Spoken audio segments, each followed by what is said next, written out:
Assalamu alaykum muhtaram millatdoshlar. Siz Yangi G'asr kanalында авыл андагы яшәеш һәм аграр тармакта барган үзгәрешләрне яктыртучы туган җир тапшыруын карыйсыз. Кабат сезнең белән күрешүгә шиксез шатбыз. Бүгенге чыгарылышта бузау булса, ит тә, сөт тә була. Аграр министрлык терлекчелек тармагына йомгак ясады. Чит ил сыерлары Татарстанда үзләрен ничек хис итә? Балтач районыннан безнең репортаж. 18 мең тоннадан артык яшелчә, 2600 тонна ит, 360 тонна сөт. Бу шимбәдә елның соңгы ярминкәләре гөрләде. Татар көрәшле халык Әлмәт районы Кәләй авылында 13-нче мәртәбә Зөфәр Шайдуллин истәлегенә турнир үткәрделәр. Бүгенге тапшыруның төп темалары әнә шулар.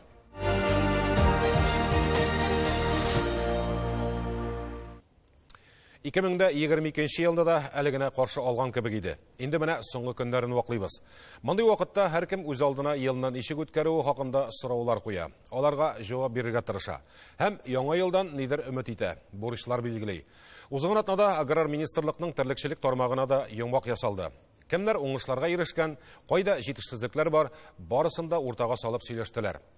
Киңәшмәдә утырганда авылда булган бер хәл искә төште. Ике агай урам буйлап атлыйлар. Яннарыннан хуҗалык рәисе үтеп китә. Берсе сәлам бирә, икенчесе юк. Авылны чыккач, колхозның нәсел үгезе күренә. Теге хуҗалык җитәкчесенә сәлам бирмәгәне үгез белән исәнләшә, хәлләрен сорый. Икенчесе аптырый моңа. Нигә болай эшләдең янәсе? Ничек инде үгезнең хәлен белмисең. Ел сайын сыерны каплый, бозау туа, аны үстереп суябыз, ите үзебезгә ашарга да җитә, сатарга да кала ди бу абзый. Ә хуҗалык рәисе хезмәт хакында түли алмый яна дип тә өсти. Әлеге вакыйга 90-нчы елларда булган күрәсең. Хәзер хезмәт хакы түләнә инде. Һичшиксез бозау тумаса, ит тә, сөт тә булмый шул. Йомгаклау киңәшмәсендә яңгыраган фикерләрне киләсе язмада шәрехләрбез. Более 5000 голов в Мизинецком районе увеличения, 3500 голов в Кукмарский район, более 1000 в Балтасях, Одней, Мамадыш, Сабы, Елабуга и Азакаевский районы. Сирин Нигъматҗанов чыгышыннан аңлашылганча, республиканың 17 районы терлекләрнең баш санын саклап калган һәм арттырган. Калган районнарда исә баш саны шактыйга кимегән. Күләм буенча караганда Шүпрәле, Чистай, Әлкей, Апас районнарында сыерларны күпләп иткә озатканнар. Җитмәүчелекне киләсе елга тулыландыра алырлармы? Анысы билгесез. Потому что выполнение дорожных карт будет зависеть в основном от этого поголовья. И ваше молоко, и мясо, и все остальное с этим увязано. Сыерларны күпләп иткә озатуның сәбәбе аз сөтлелек һәм төрле авырулар. Аз сөт биргәннәрне аграр министрлык ит токымлы бозаулар алу өчен махсус каплатырга киңәш итә. Андый мисалларны тапшыруларыбызда без дә күрсәтә килдек. Әмма республикада үгез тимертү, ягъни ит җитештерүне туктаткан хуҗалыклар да бар. Таналарын гына калдырып, яңа туган үгез бозауларны сатып җибәрәләр. Табышлы түгел янәсе. Сатып алып үстерүчеләр файдасы юк дип тормый бит. Сыер ите буенча әзрәк калышабыз, потому что ни алай дигәндә былтыргы кырылык булу сәбәпле хайван башын күбрәк суырга туры килде. Быелгысы елда наоборот бу хайван башын үстерү өстендә эшләбез, шуңа күрә сыер ите әзрәк кимеде. Но икенче елларга, 23нче елларга менә без декабрь аенда дорожный карталар принимать итеп алдык. Һәрбер район үз алдында зур бурыч куя 23нче елга. Тагын бер күңелне борчыган күренеш сау-сәламәт сыерның да тик торганда авырып китүе. Аграр министрлык белгечләре терлек азыгы әзерләү чорында кырдан теләсә нинди тимер кисәге ияреп кайтуын ачыклаган. Алар азык белән сыерның ашказанына ләгә. Моннан котылу юлы бер генә: ургычларга махсус магнитлар урнаштыру зарур. За 11 месяцев получено 237 тысяч телят, 99% к уровню прошлого года. Последние 5 месяцев работали с плюсом 3500 голов, однако это нам не позволило догнать прошлогодний уровень на 2400 телят. Бозау алуда яңа сөтчелек комплекслары төзүчеләр яхшы нәтиҗәләргә ирешә. Ә менә Менделеевский, Ширмешән, Әгерҗи районнары иң аз бозау алучылар рәтендә. Сәбәпләре исәпне контрольдә тоту тиешле дәрәҗәдә түгел. Сыерлар вакытында капланмый. Нәтиҗәдә алар берәр ел кысыр калып йөри. Андый сыердан хуҗалыкка ни файда? Сөт тә, ит тә юк дигән сүз. Бу күренешне акчага әйләндерсәк, шактый саллы сан килеп чыга. Бу таблицада мир хуҗалыгының сыерларны вакытында каплатып, бер елга өстәмә 6 миллион сумнан артык акча эшләвен күрәсез. Неужели бесплатно бергәндә ашатабыз, анда бер нинди результат юк. Ул бит сыер капланмагач результаты бирмәй. Без моны бит һәркемне контрольдә тотырга тиеш. Бу хуҗалыклар белән дә отдельно эшне алып барырга кирәк. Ленар Гарипов телгә алган хуҗалыклар менә кемнәр алар. Яшелүзән районының Караваев һәм Тау иле хуҗалыклары. Буларда ясалма орлыкландыру пункты да, технологы да юк. Бу эшне үгез башкара. Яңа туган бозаулар исәпкә алынмый, колакларына соннар да тагылмаган. Тоналар әзерләнми. Ә менә Кызыл Шәрык җәмгыятенең Вахитов бүлекчәсендә барысы да бар. Тик тиешенчә эшләп җиткермиләр. Нәтиҗәләре сыек. Булар Татарстан күрсәткечләрен артка сөйләүчеләр. Әлбәттә, узып баручы елда республика сөт җитештерүдә 5% үсешкә ирешкән икән, монда Әтнә, Күкмара, Балташ, Мамадыш районнарындагы хуҗалыкларның яңалыкка йөз тотып эшләүе сәбәпче. Сөт буенча без положительный яктан эшлибез.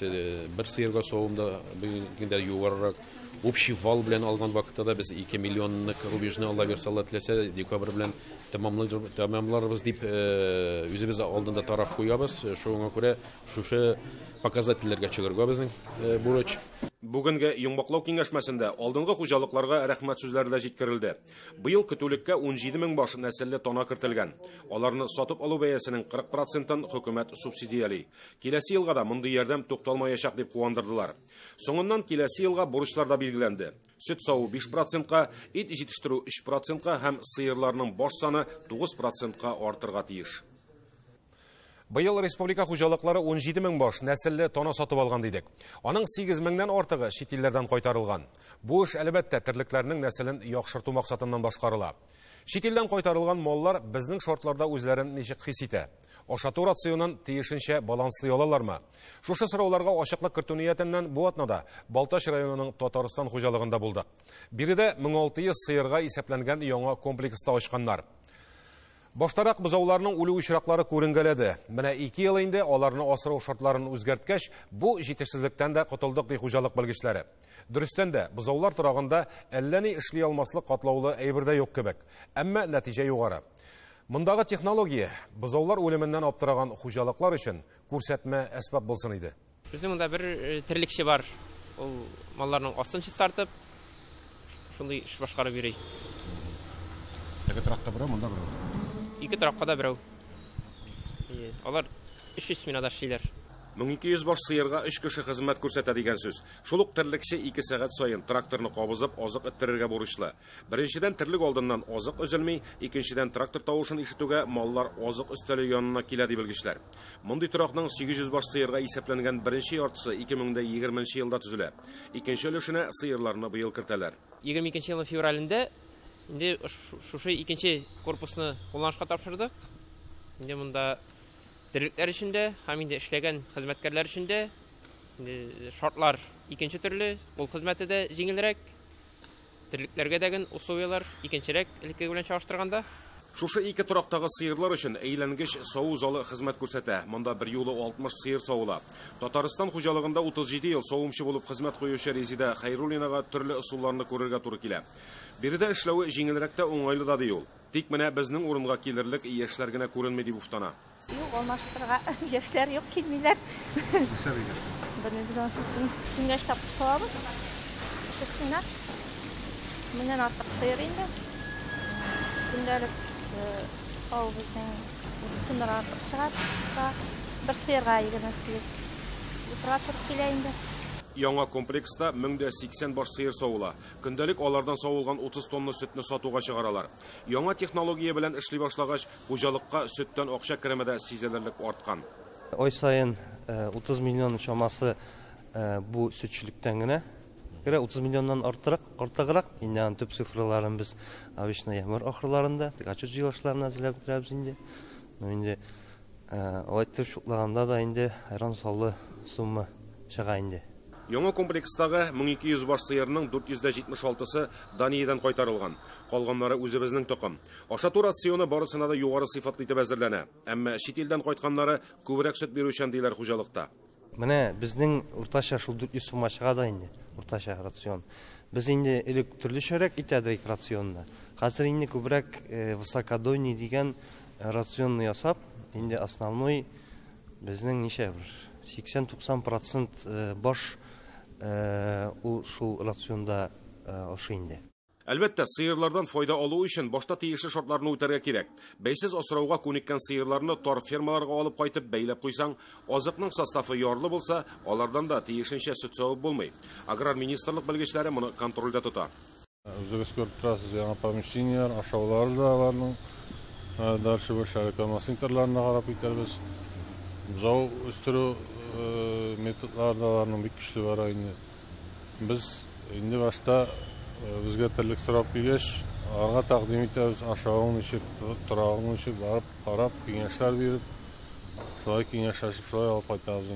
Бұлай ғана алып қайтып, условия арылмаса, ол тірліктен продукция алып Аршында юғалып өтәрін өзі. Юғалтуларға юл қоймасқа керек. Не дейсең де, нәсілі тоналар сатып алуға хүкімет субсидиясы берілі. Мұнды ердім, алға табада тоқталмайышақ деп ышандыралар. Бүгін күнде мені бір алып қайтқан баш тірлікке 50 мың көлемінде ақша бераз. 50 мың или 40%-ні мұнашы хайванның бәясінен. Биылғысы жылда где-то миллиард ярым ақша тараттық біз. Екінші жылға бұл программа ішләйешек. Татарстан хуҗалыгының сыйырлары яңа комплексқа көчкәч, гади 100 һәм 200 башлык фермалары бушап кала. Хәзер биредә яшь бозаулар тәрбияләргә керешкәннәр. Аларның һәрберсенә аерым урыннар бүленгән. 2 айдан соң аларны төркемнәргә бүлеп берләштерәләр.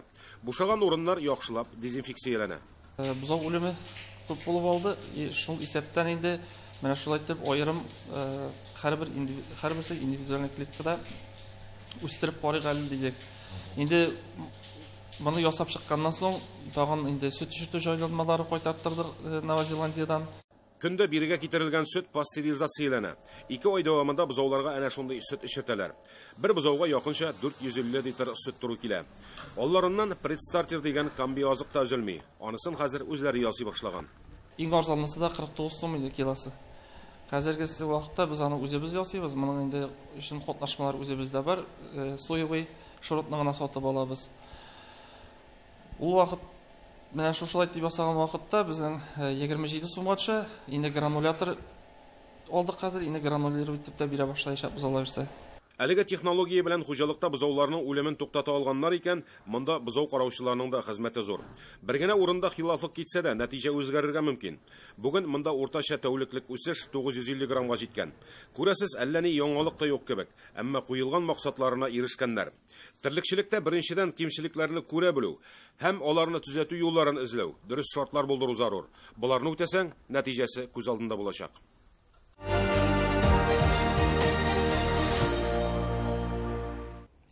Узган шимбә Татарстанда 2022 елның соңгы авыл хуҗалыгы ярминкәләре гөрләде. Бу елның 19 мартыннан 23 апреленә кадәр һәм 10 сентябрьдән 24 декабрьгә кадәр Казан шәһәренең 15 мәйданчыгында, Яшелүзән, Ярчаллыда, Түбән Кама шәһәрләрендә дә оештырылдылар. Әлбәттә, ярминкәләрнең азык-төлек тәкъдим итүдән тыш социаль яктан мөһим булуын да онытмаска кирәк. Ярминкә мәйданчыкларында барлыгы 2 миллиард 100 миллион сумлык товар сатылган. Казанның агросәнәгать паркында оештырылган соңгы ярминкәдә сатып алучыларның һәм үз товарын тәкъдим итүчеләрнең кәефен Гүзәл Хөсәйнова белешеп кайтты. Иртәнге сәгать 6 Казанның агросәнәгать паркы умарта аясын хәтерләтә. Берәүләр итнең үзләре теләгән калҗасын сайлый, кемдер авыл сөте алырга чиратка баскан. Бүген биредә Саба, Тәтеш, Лаеш, Нырлат районыннан килгән җитештерүчеләр сату итә. Фермерлар да, кулланучылар җәмгыяте сәүдәгәрләре, шәхси хуҗалыклар да таң атканчы ук эшкә керешкән. Нәсимә Җулабаева Нырлат районы Яңа Иглай авылыннан. Алар гаиләләре белән кош-корт үстерә. Казларыбыз инде быел 500 штук алдык инде. Үрдәкләрне 200 баш алдык, күркә 175 баш алдык быел. Тавыклар инде безнең круглый год бар инде, үзебез үстерәбез инде. Кош-кортны комби азыксыз гына үстереп булмый, аның да бәясе арткан быел. Димәк, казларны да узган елгы бәядән сатып алам дип хыяллану урынсыз. Шулай да кош ите сатылмый калмый икән. Хәтта өйгә килеп алучылар да күп ди Нәсимә ханым. Сатабыз, әлхәмдүлилләһ шөкер. Идәндә менә күп кешеләр бар, балалар инде безне белә торган кешеләр инде постоянно инде идән инде. Һәр вакыт алар уже без суббота-воскресенье без Казанда була торганыбызны да белеп, алар суббота-воскресенье килмиләр. Битән көнгә план корып шулай киләләр инде. Каршыда гына Саба урман хуҗалыгы хезмәткәрләре сатып алучыларны кайнар чәй һәм әле генә пешкән коймак белән сыйлый. Ярминкәдә үзләренә кирәген юнәткән апалар шактый җыелган. Чәй өстәле янында ипле генә гәпләшәләр. Менә ит алдым. Хәзер эртәгә нигә тавык или нәрсә булса да или ни аларга исәп. Алла рәхмәт итсен, кем уйлап тапкан, атна сайын киләләр. Бик яратып киләбез, сөтен, итен шуннан алабыз. прямо душа радуется.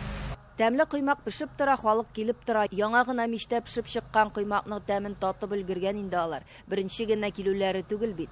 Ә менә коймак камыры ясауның үз сыры бар дип пешерүчеләр. Бу Саба лискозының сыры дип әйтергә кирәк. Чөнки бу әби коймагы, без аның сырын ашмыйбыз беркемгә.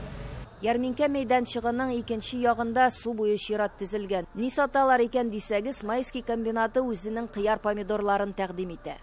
Янәшәдә генә лайышлар алып килгән балык нинди генә юк. Яңа ел алды булгангамы, монда да байтак чират җыелган.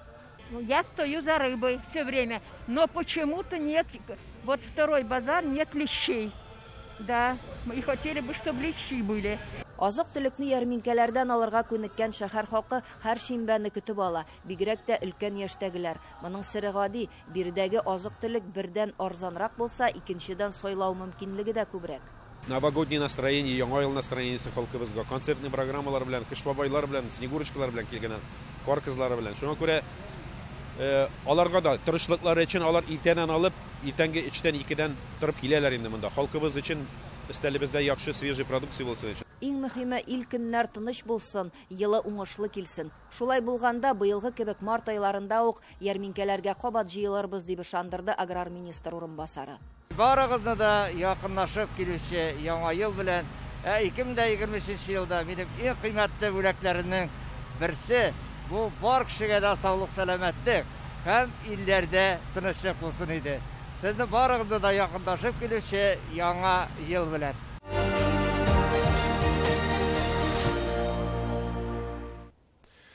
Татар көрәше милләтебезнең сагында торучы спорт төренең берсе. Шөкер әледән-әле бил алышу бәйгеләре үткәрелеп тора. Турнирның чираттагысын Әлмәт районы Кәләй авылында оештырдылар.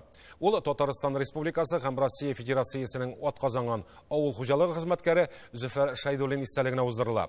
Зөфәр абыйны республикада гына түгел, чит төбәкләрдә дә хәтерлиләр әле. Көрәш турнирына 13нче ел рәттән йөзләгән спортчы җыела. Зөфәр Газиз улы хезмәт юлын мал табибы булып башлый. Аннан соң миллионер колхозының баш зоотехнигы була. Әлмәт районының авыл хуҗалыгы идарәсендә җитәкли. Соңыннан аны Такарликов исемендәге совхоз директоры итеп куялар. Ул совхозны республикада иң эре терлек симертү хуҗалыгына әверелдерә. Бүгенге бәйгегә килүчеләр аның турында шактый истәлекләрен дә яңартты. Шуннан да без инде горурланабыз, үзебезнең әтиебез белән спортны бик нык хөрмәт итә, ярата, бәйгедә шушы көрәш, ат чабышлары республикада иң беренче шушы ат чабышларын кертеп җибәрделәр. Кәләй атлары Татарстанда гел беренче урыннарны алалар. Сабан туйларда, төрле ярышларда, көрәш буенча да ул инде чынлап та көрәшчеләрне ярата иде. Зөфәр Шайдуллин истәлегенә үткәрелгән быелгы турнирда яшүсмерләр 10 үлчәү авырлыгында бил алышты. Нәтиҗәдә Әлмәт командасы беренче, Азнакайлылар икенче, Актаныш көрәшчеләре 3нче урынны яулады.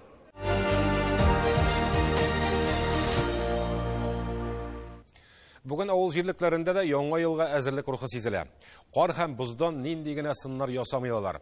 Хәтта капка төпләрен матур итеп бизәүчеләр дә бихисап. Авыл халкы 2022 елны нинди хатирәләр белән узата соң? Киләсе елдан ниләр өмет итә? Шушы сорауларга җавап эзләп хәбәрчеләребез Биектау районының Алат авыл җирлегенә юл тотты.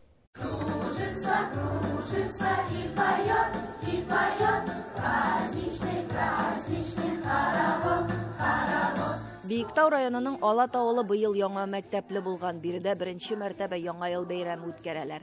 Сәхнәләштерелгән тамашада театр түгәрәгенә йөреп шумарган балалар рәхәтләнеп әкият геройларына әверелә. Каникул көннәрендә киң коридорлар, якты җылы класслар тынып калган.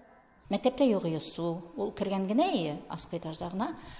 Авыл һәрбер санпин буенча һәрбер класста су булырга тиеш. Аскы этажда бик суык иде. Әмма дә ләкин инде безнең нәни балалар өске этажда укыды да, шунлык белән без чыгадырык инде шулай из положения. Яңа мәктәпнең уңайлыклары бихисап, бәдрәфләре дә бина эчендә. Сыйныфлары да гади генә түгел, хәтта технология кабинеты да укучыларны эшкә өйрәтерлек итеп җиһазландырылган. Мәктәп бинасының икенче башында ук балалар бакчасы урнашкан, иске мәктәп урынында стадион ясап куйганнар. Кайчандыр бу Алат мәктәбендә 120 бала укыган. Мин үзем монда кичеп килгәндә дә әле 2-9, 2-10 без урта мәктәп идек. Хәзер һәр хәлдә менә шундый тенденция бара бит инде. Авылларда балалар саны кими. 80 укучыга исәпләнгән бу мәктәптә бүген 44 бала белем ала. Балалар бакчасында исә төрле яшьтәге 9 сабый тәрбияләнә. Кызганыч ки, кайбер авылларда берничә ел рәттән бала туганы юк дип зарланалар. Алат авылы җирлеге акрынлап булса да демографик планны үти әле. Biz бик шатлыклы нәтиҗә белән тәмамлыйбыз. Быелны безнең 2нче кызыбыз туды. Исеме Сымбел. Яшәни бала карый Илназ үзе Алат спирт заводында эшли. Авылның күпчелек халкы шул оешмада хезмәт куйса, калганнары шәһәргә йөрергә мәҗбүр. Тирлек туар асрап көн күрүчеләр калмаган диярлек. Урта Алат авылының иң күп сыер асраучыларының берсе Радик Зайнуллин. Елда 8 сыер сауган гаилә быел баш санын 11гә арттырган. Маллар өчен яңа торак та түзеп куйганнар. Мөгезләре тирлек саны 18 башка җиткән. 8 башны арттырасаң 8 баха җиткерәм дисән, сарай эшләргә помощь бар. Башта ул 200 мең булды, аннан 400 мең булды, менә быелгы елда 600 мең, безнең үзебезгә дә тиеш. Буласы быелгы елда барып чыкмады, киләсе елга булыр дип өметләнеп торабыз. Район булышып тора, менә әле быел аппарат бирделәр. Сөтне җыючыларга 29 сумга тапшыралар икән. Җәйге чорда ял көннәрендә бакчачылар бик күп кайта. Аларның да авыл сөтенә ихтыяҗы зур ди Радик абый. Хезмәт авыр булса да сыер асрап, тормышны алып барырга була ди хуҗа кеше. Гомумән узып баручы елдан канәгать ул. Хәер, бүген барысы да эш гамәлләренә нәтиҗә ясый торган вакыт. Алат авыл җирлеге өчен дә начар булмаган 2022 ел. Яңа мәктәптән тышта башкарылган эшләребез җитәрлек ди Рифат Хакимуллин. Урыс Алат авылында инде безнең авылга су кертелде, күптәннән көтелгән вакыйга инде бу безнең. Яңа ел мәйданчыгын гадәттәгечә мәдәният йорты һәм авыл җирлеге хезмәткәрләре бизәгән. Быел кардан төрле сыннар ясау бигрәк катлаулы булды ди клуб мөдире. Эшләп кенә бетергәч яңгыр җавып эретте. Эреткәннән соң инде тагын чыгып без ябыштырып инде яңа ысул таптык, буяп тырмадык. Ни белән тукымалар белән битләр, күзләр ясап, шулай дип ясадык. Авыл алганыклы уй планнар корып яши. Мәдәният йортын төзекләндерәселәре бар. Дәүләт программасы ярдәмендә киләсе елга яңа фельдшер-акушерлык пункты сафка басарга тиеш. Иң мөһиме корган уй ниятләр тормышка ашсын, авылда балалар күбрәк тусын. Яңа эш урыннары булдырылсын иде дип кенә телисе кала.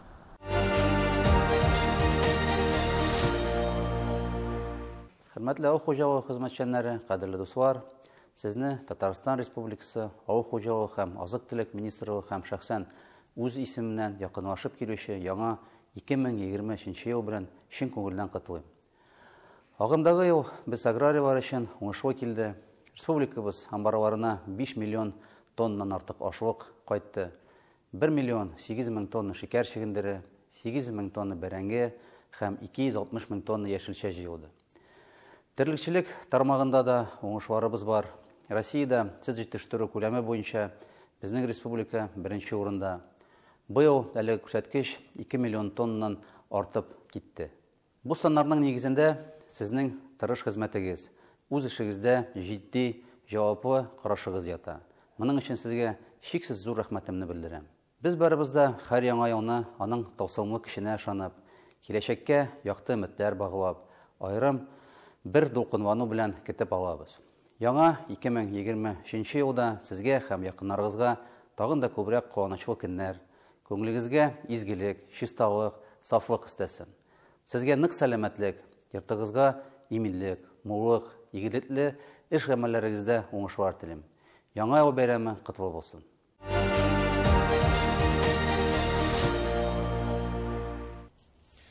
Туган җир тапшыруының бүгенге чыгарылышы тәмам. Аны әзерләүчеләр чираттагы 1 айлык ялга туктый. Киләсе елның 3 февраль кичендә очрашырбыз, Аллаһ бирса. Барыгызны да яңа 2023 ел белән тәбрик итәбез. Ил көннәребез, күңелләребез тыныч булсын. Үзегезгә һәм якыннарыгызга сәламәтлек, гаиләләрегезгә иминлек, йортларыгызга бәрәкәт иңүен телибез. Туган җиребездә бәхетле мул яшик.